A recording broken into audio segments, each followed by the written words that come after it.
Welcome to Renegade Thinkers Unite, featuring the sharpest minds in marketing, inspirational case histories, and weekly insights you can apply to your business. Find out why top CMOs rank this podcast among their favorites.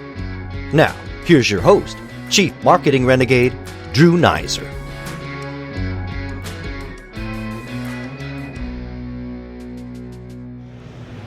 Alrighty then, we are at CES. Hopefully you can hear a little of the ambient sound and the energy that is pulsating through this amazing convention. I'm currently with Louay Eldada, who is the CEO and co-founder of a company called Quanergy. And you may not have heard of it, but I think you will really find some of the technology that they have quite interesting, as well as the way they've gone to market. So first, welcome to Renegade Thinkers Unite, Louay. Thank you very much. Glad to be here. So tell me, your company's not that old. What inspired you to found this company, and what's the sort of technological core? Well, the company is really, the core technology is based on work I did starting 28 years ago from my PhD at Columbia, funded by DARPA from the Department of Defense. So it's actually a very old technology that has been maturing over the last quarter century, and it's ready for market now.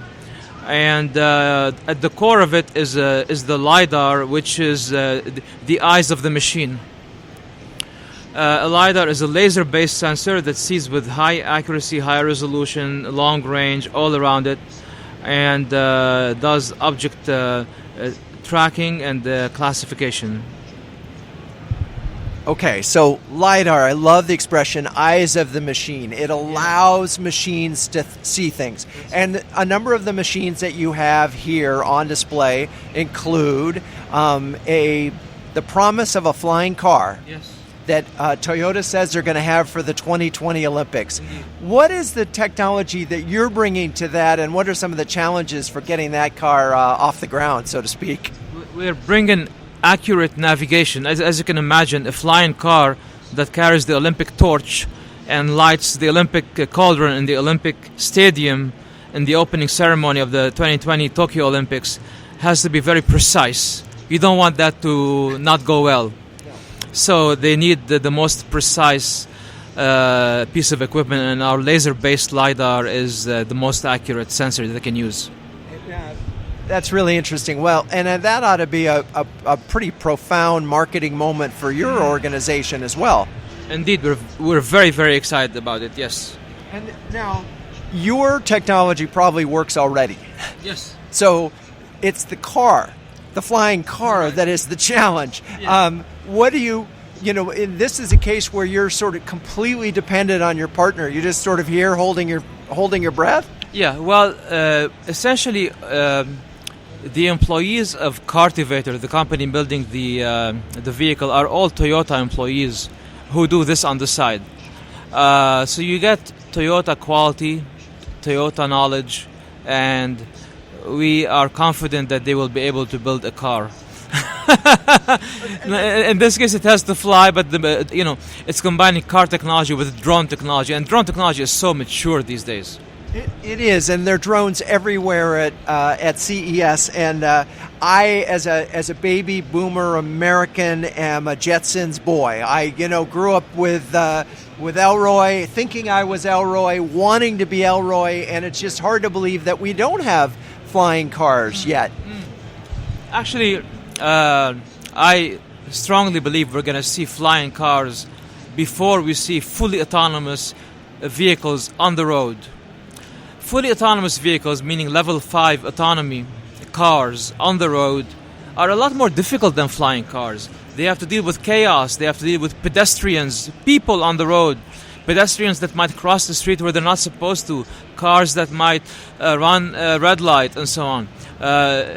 Flying cars that have no people in their way and who follow software-defined virtual lanes in the sky are much safer, much easier to actually make happen than fully autonomous vehicles on the road. And so, when do you think that I will be able to own one of these things? Okay, if we assume that you're a regular person. You might have special access, maybe because you're a VIP. Yes, but exactly. Exactly. If you're a VIP, you can get in 2025. Okay. And if you're willing to actually, if you'd like to get some of the early prototypes, in terms of broad availability to the public, to anyone, realistically 2029. Okay. So for those of you listening, we'll have a special offer in the 500th episode where we'll be offering a free autonomous vehicle. Stay tuned for the 500th episode. We're only on about 112 at this point, so we've got a ways to go. But we're at CES, and as I mentioned at the start of this conversation, it is an amazing experience. It's overwhelming. It's incredibly expensive as a marketer. How do you, first of all, why be here? Because this is a B2C show, it feels like, yes. but why? Where is the business opportunity for you? All of our customers, let's say all the automakers from all over the world, they come here.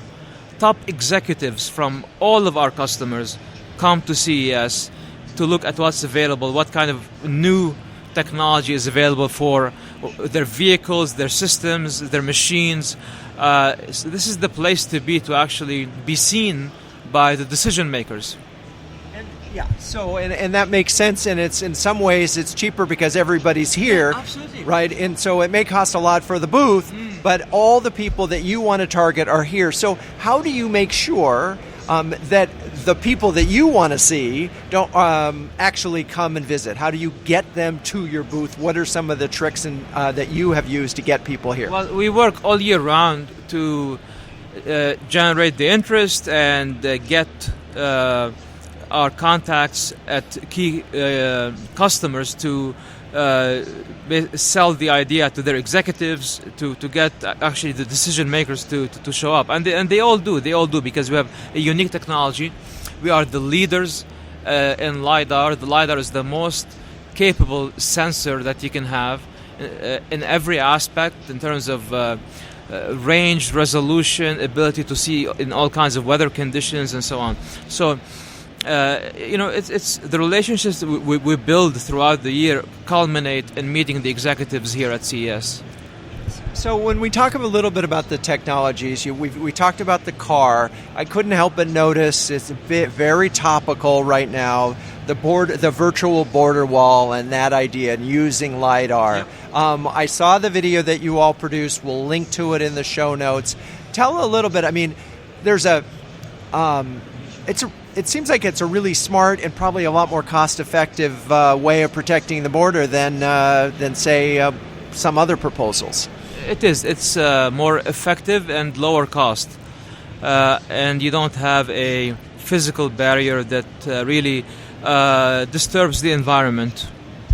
So yeah. And so, but how do you get the word out on that? Oh, yeah. And so in that case, the U.S. government is your target audience. Indeed. So are they here?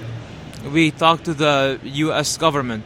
We talk to politicians on both sides of the aisle, and they both actually like our approach. We effectively protect the border, and we do not need a physical wall to be built.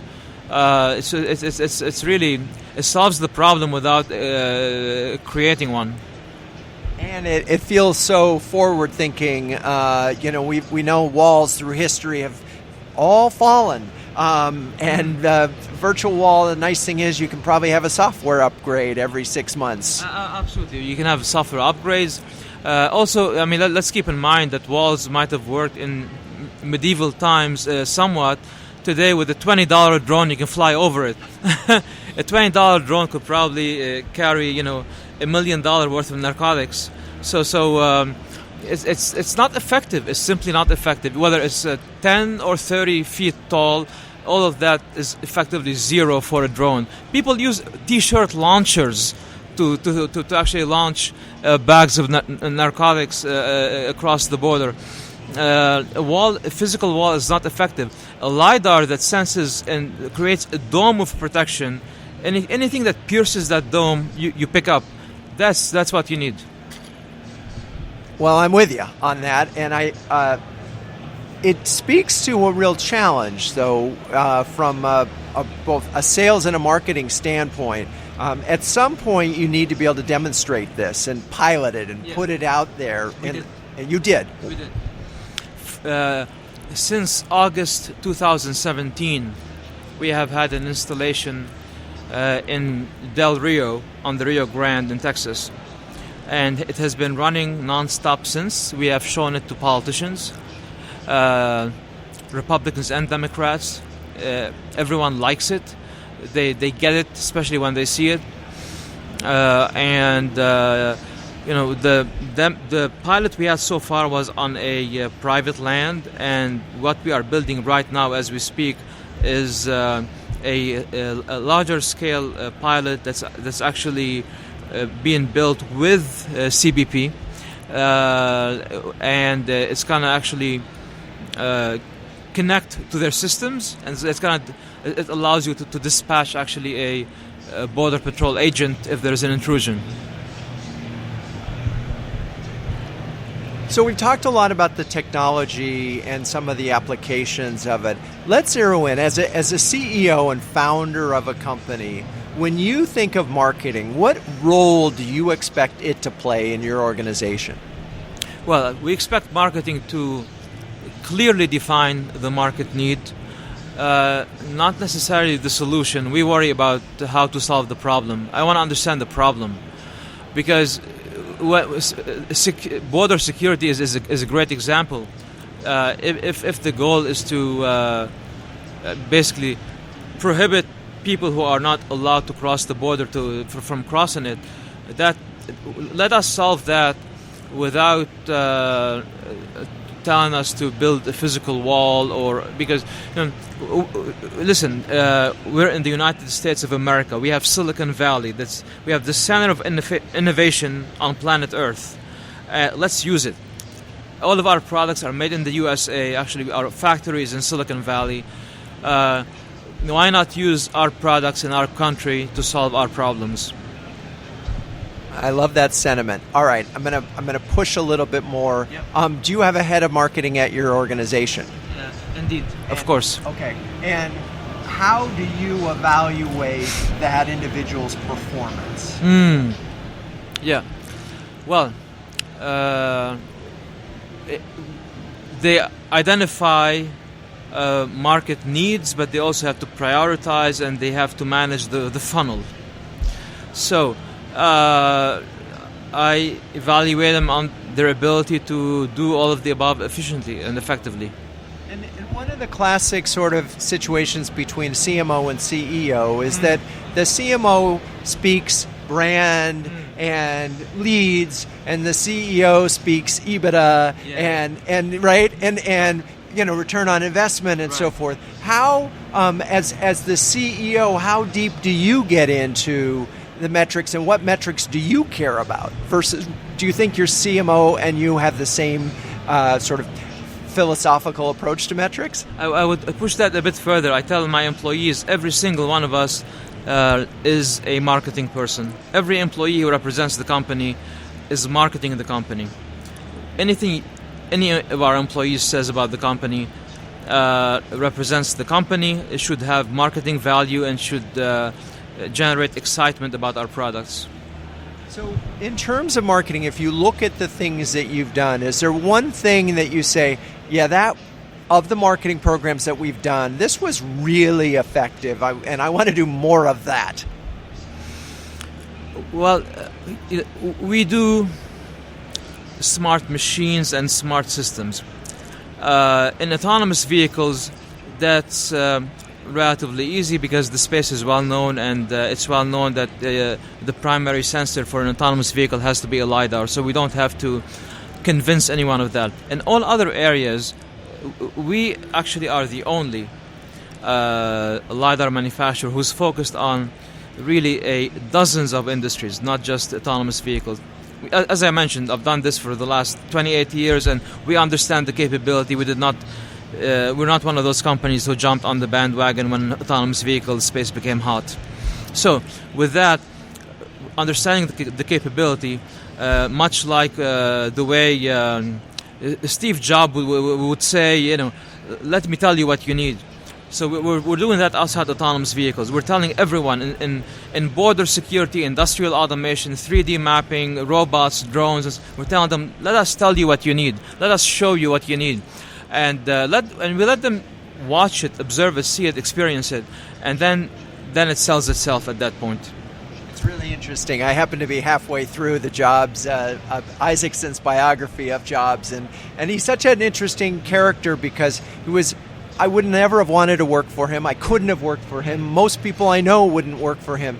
Yet he was so effective in his space. When you look at Jobs, you're right about the fact that he was the Henry Ford of, he wasn't going to say that faster horses, right. You can't imagine, right? Yeah. Right. So what you're essentially saying is you provide the vision of what this technology can do, and then you bring that vision to your customers. Exactly. We absorb the cost of the pilot. We let the customers experience the solution, and that's the most effective way to market it and to show the value. And so you're essentially creating all these new markets, We are. and that's marketing. It's essentially you sort of have to create the vision, and then you go present it. Now, one of the challenges that marketers like yourself would face is how can you do all these industries at the same time? It's a difficult. So it's all LiDAR, but it must be difficult to support all of those different industries. Well, the hardware is the same, and the first several layers of software are the same. The LiDARs are the LiDARs. We have two types. One is solid state, one is mechanical. That's it really. On the software side, you start with basically creating a 3D contour of the environment at a certain frame rate, 30 to 60 frames per second. You find objects in the scene, you track them, you classify them. All of that applies to all the industries we're talking about. And only the last layer where you decide, so what action am I going to take based on what I just saw is different. So 95% of our effort applies to all of our products and all of our solutions. Interesting. Okay. So I saw the proof of concept is everything in this thing. So I saw the car, the sort of police vehicle with the LiDAR. Very cool, being able to detect things. Now, that you did with a partner. Yeah. And talk about how you make sure that partnerships work effectively. Yeah, well, we always have partners. We don't try to enter different markets by ourselves and do everything by ourselves. Each market has its own incumbent experts. So we work with them to really improve their solution, give them a more capable solution. In this case, for the police cruiser that you see in the booth here, we did that with Six Watch, a company that's based in the Boston area, that's founded and run by former law enforcement officers. And they understand the need very well. They were law enforcement officers, and they're still very well connected in the law enforcement and armed forces space. So they understand the need very well, and we just give them the ability to solve the problem. Okay, so as a leader of a company that is growing, what would you say are some of the biggest lessons learned over the last 6-7 years of running this organization? What are some of the things that you would share with other sort of entrepreneurs and builders of companies? This is my fourth startup, so I learned a lot over the last couple of decades in my 4 startups. I would say the one thing that's the most important is the hiring. Hire the right team, and give them direction, but get out of their way. That allows them. Once you have ownership, if you think you can do, you as a CEO, you think you can do things in a very effective manner, if you hire the right people and you empower them, now you have an army of a few hundred people who all can do what you can do and can be just as effective. I mean, a simple way to say it, 200 brains that are all capable are a lot more effective than just one brain who controls, 200 people as if they were puppets. Yes, it's a famous Jim Collins, get the right people on the bus as the starting point. Okay, so that's number one. Typically, number two would be have the vision, right? And number three would be allocate resources. So let's put it this way. Let's ask a different question. You've been through 4 startups. You've seen things that didn't work. Yes. What was a lesson give me one thing that you learned that just doesn't work? Well, if you don't run into things that don't work, you're not trying hard enough, right? I mean, it means you're being too conservative and too, timid in your efforts. You always have to push the boundary and try to do what most people think is not feasible, and everything is not feasible till someone does it. So, and if it doesn't work, well, this is one of those things that are not feasible that no one can do. But it's certainly worth trying if you have if you have a problem that's worth addressing. If you cannot fix it one way, you'll try to fix it another way. And the very important part of the culture in the company is that failure is okay, bad news are okay. I mean, when the employees feel like they can take a risk and there's no severe consequences, boy, they get so much more innovative and creative. And I want to really spend some time on that as we wrap up the show, because that is a fundamental core principle of Renegade Thinking, is the courage to take risks. Now, lots of companies and lots of CEOs say they want their employees to take risks, but they don't. Talked to one individual who actually they had a moment where they celebrated their largest failures as a way of sort of saying, hey, this is going to happen. When you say that you're going to have an organization that encourages risk, what do you as the leader have to do to make sure that people believe it? I have to have an open door policy where people walk in every day and tell me about any issues they face. I immediately basically move on to how can we solve them, how can I help you, in which direction should we go next. I just move on immediately. I don't dwell for a second on the failure. What have we learned? And how should we change the direction of the program? It's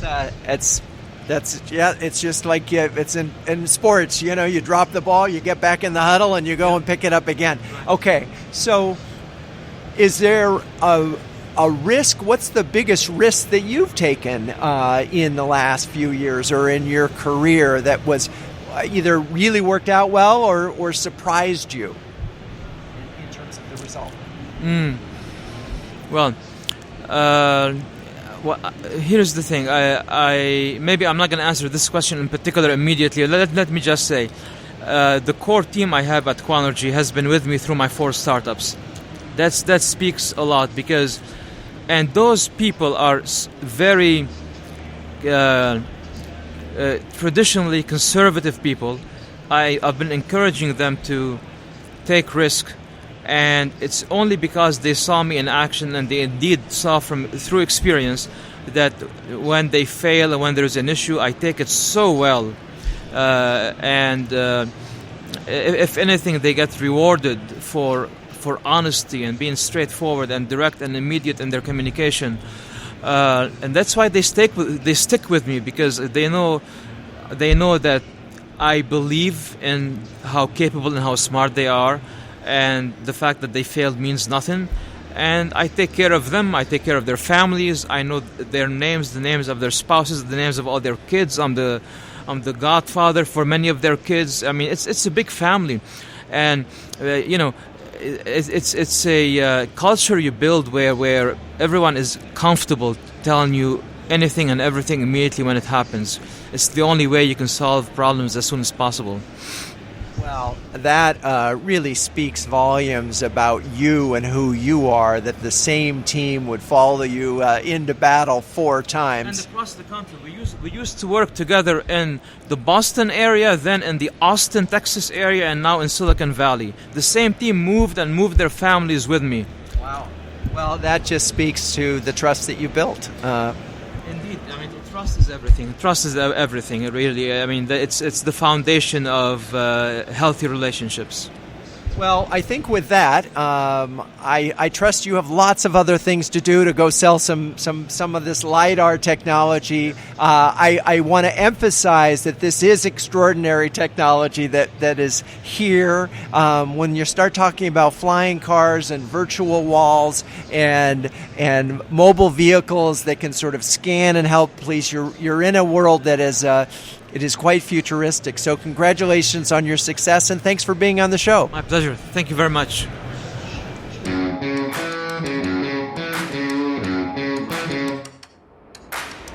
This has been Renegade Thinkers Unite, but it doesn't end there. Just go to renegadethinkersunite.com for more and subscribe to the show. That way, you'll never miss an episode. We'll talk with you next time on Renegade Thinkers Unite.